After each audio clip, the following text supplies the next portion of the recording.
Iminungkahi ni Volunteers Against Crime and Corruption Founding Chairman Dante Jimenez ang ilang insentibo at disinsentibo na makapag-uudyok sa mga pulis na pagbutihin ang kanilang pagsaserbisyo sa publiko. Ito ang balita ni Jerry Alcantara. Naniniwala si Dante Jimenez, Founding Chairman at President ng Volunteers Against Crime and Corruption o VACC, na dapat dagdagan ng mga insentibo at disinsentibo ng mga pulis upang mapabuti pa ang kanilang serbisyo publiko. We believe in quality rather than quantity.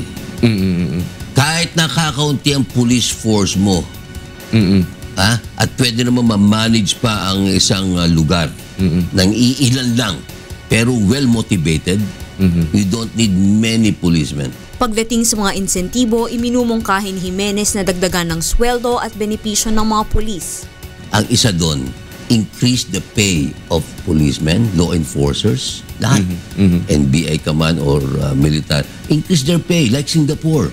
Sa Singapore, alam mo, Daniel, it's a very good example there na mataas ang sweldo ng mga nagpapatupad ng criminal justice system, including prosecutors, and then mga judges and justices. Increase their pay. Huwag tayong mag-focus masyado sa mga lawmakers. Bukod sa pag-angat ng sweldo, inirekomenda rin ni Jimenez na dagdagan ng benepisyo ng mga pulis sa housing, medical services, pagpapaaral sa mga anak at iba pa.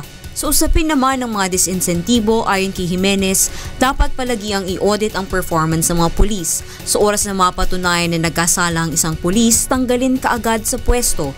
Dagdag ni Jimenez na papanahon ng buhayin muli ang death penalty law bilang kaparusahan sa mga heinous crimes. Pag dito sa penalties ng mga heinous crimes, sana ang Kongreso natin ay pag-aralan na maibalik ang death penalty law.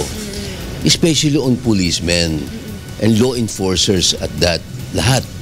Military ka man, on NBI ka, or iba pang mga law enforcers na pag ikaw ay gumawa ng heinous crimes, talagang mitigating yan at qualifying talaga na to the point that dapat parusahan ka ng kamatayan. Jerry Alcantara, UNTV News Worldwide.